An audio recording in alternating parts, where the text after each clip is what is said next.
Hey guys, welcome to the Real World Prepper.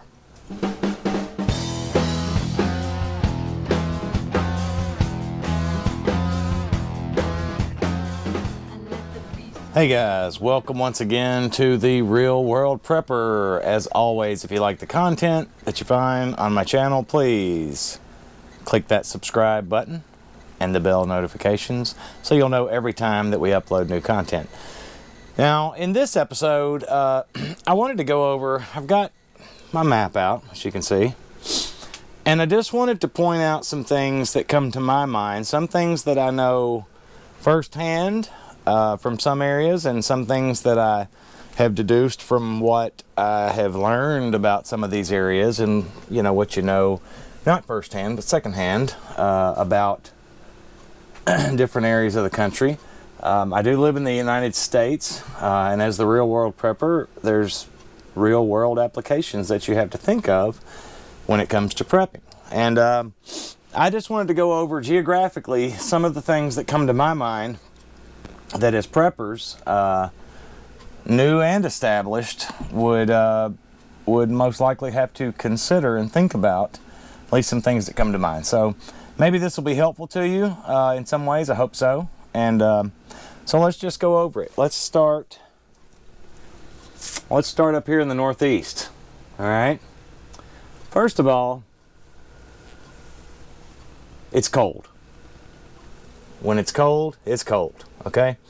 You also have along the coastlines, you have hurricanes and superstorms that come through there, but it's definitely cold. A bigger thing for me, particularly when you get around here in New York and all of these highly populated, you know, your original colonies, right, up and down the East Coast here, you've got very thick population, dense cities. So that is a consideration.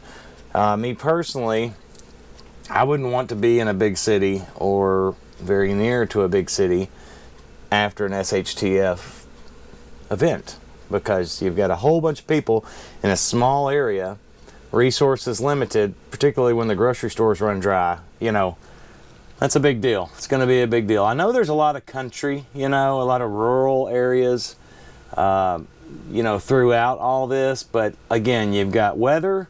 You know, how are you going to keep warm if the power's out, you know, when you have these super frigid, and what about the polar vortex, you know, that's going through, and it's ravaging temperatures all throughout these upper states and into Canada. You know, the reason too why I'm kind of doing this little overlay of the nation at large is because looking at my analytics from my channel, I see that there's people from all over the United States that are looking at my channel. So just kind of wanted to touch on some of this. Hopefully, again, it might be helpful. Now, when you get, let's go down here to Florida. Obviously, down in the very lowermost quadrants of Florida, you've got flooding, mosquitoes, wild animals, you know, that are pretty dangerous, snakes and gators and that kind of thing. And also, I don't like the closed offness of this. You know, if you're down in here, you know, to get anywhere, you've got to go north. You know, you can't go east, west, south. There's nowhere to go, you know. And depending on the type of event, you know, we talk about all types of things that we prep for, natural events or man-made events and all kinds of things like that. There's fault lines, there's, you know, things that can happen, big earthquakes that happen in the ocean and create tsunamis and things like that. Got a bunch of low-lying areas down here. To me, this is not ideal, you know. When you get here into the southeast area, like your Kentuckys and Carolinas, Georgia, Alabama, Tennessee, Mississippi, Arkansas, etc., I know that they deal a lot with humidity. You know, a lot of heat and humidity in the summer months, and they also can get pretty cold winters. They do, I think, come late and typically don't last terribly long, but that's also something to consider. Not to mention, right up through here, if you follow the Mississippi River, all right, if you follow the Mississippi River, there's, where is it, the New Madrid fault line. Well, here's New Madrid on the map. I guess the town, I'm assuming. I don't know what that is, but you know, they say the New Madrid fault line is one of the biggest sleeping giants. You remember it created Reelfoot Lake by running the Mississippi River backwards back, what, 200 and some odd years ago when it set off. So that's another consideration. You know, New Madrid, I've seen some of these maps, maybe you guys have too, that are supposedly from the USGS, the Geological Survey, where it shows, and I'll look for this picture, and actually I'll impose it in this video so you can see it. I don't know whether or not this is an accurate map or not that I'm speaking of, but it supposedly shows that if earthquake events took place in such a way along these fault lines, the type of terrain it would create, where areas that are now land and have always been will be covered by water. When you get up here into the Midwest, upper Midwest, you've got frigid temperatures. One of the positives, I would say, is you've got, in a lot of these areas anyway, there's a whole lot of wide open spaces. Now, that's a positive in that you don't have to worry in a lot of these areas about you know, mass populations trying to come after what you may have stored up because they have nothing out of these big cities. Not to say there aren't big cities in these Midwest and upper Midwest states, but if you know how to take care of yourself and can grow your own gardens and raise your own livestock and have well water, that's another big thing. Anywhere you are, you got to have a source of water. Fresh water, well water, stream, brook, spring, whatever. You got to have a source of water. Catch rain as much as you can, all kinds of things. But anyhow, these are just things, again, to consider. When you get down into your Oklahomas, Texas, New Mexicos, Arizonas, hot and arid, and water in Nevada also. Hot, arid, and largely devoid of water in a lot of these areas. California, I'm not even going to consider California because you just shouldn't be in California anyway. What a retarded state that is. No offense to my California friends. Corsair, love you, brother. But your state is insane.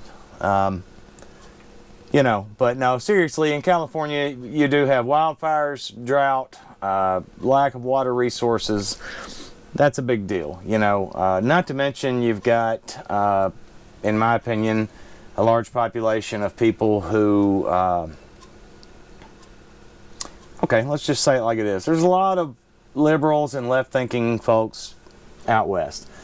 And it is my experience that they typically don't have a mindset of preparedness in the same way that conservatives do. Blanket statement. Not to offend anyone, just kind of calling it like I see it, okay? Colorado, that's a mixed bag. You know, if you want to get into conspiracy, the New World Order and all that kind of good stuff, the new capital of the United States of America, or whatever it might be, after some event that's large enough to have to go into the whole continuity of government program, you know, if things go south in such a way that, you know, there's a major breakdown of society and a paradigm shift in the way we live. Colorado is rumored to be the new capital, particularly at the Denver at the Denver International Airport. That's a whole nother video. You ought to look into the Denver International Airport. What it's about, how it was made, who made it, who built it, when it was built, what's underneath it, all that kind of good stuff. You get up here into the Pacific Northwest. What is that up that tree? Man, that looks like a dead bear. No, that's a fur coat. Hey, give me a boost. Where did you learn to climb trees like that? The Pacific Northwest. You get a lot of fertile area there, a lot of woods, a lot of creatures. But what you've also got nearby is Yellowstone, and you know, there's a what is it? There's a big potential earthquake, or not earthquake, but a volcano. Am I right there? There's something. I apologize, I don't know more. This is just an off-the-cuff thing I'm doing.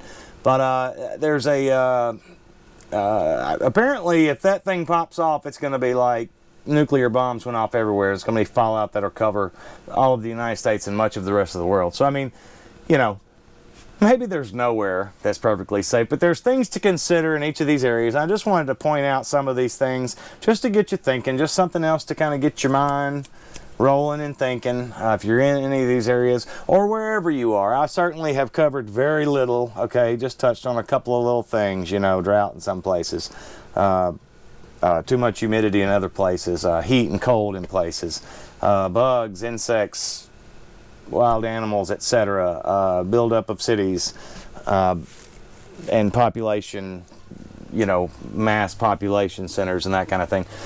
But what I would encourage you to do is look, if you don't already know, or even if you think you do, look into the areas where you are and see what types of things, what types of threats, events, hardships, you know, natural occurrences and things like that that take place in your area, and try and keep those in mind as you prep. Because a guy that preps over here, you know, may prep differently than a guy who preps over here, and it, you know, or anywhere across the board, and that's because of the geographic scenario that they deal with. Okay, so just something else to consider.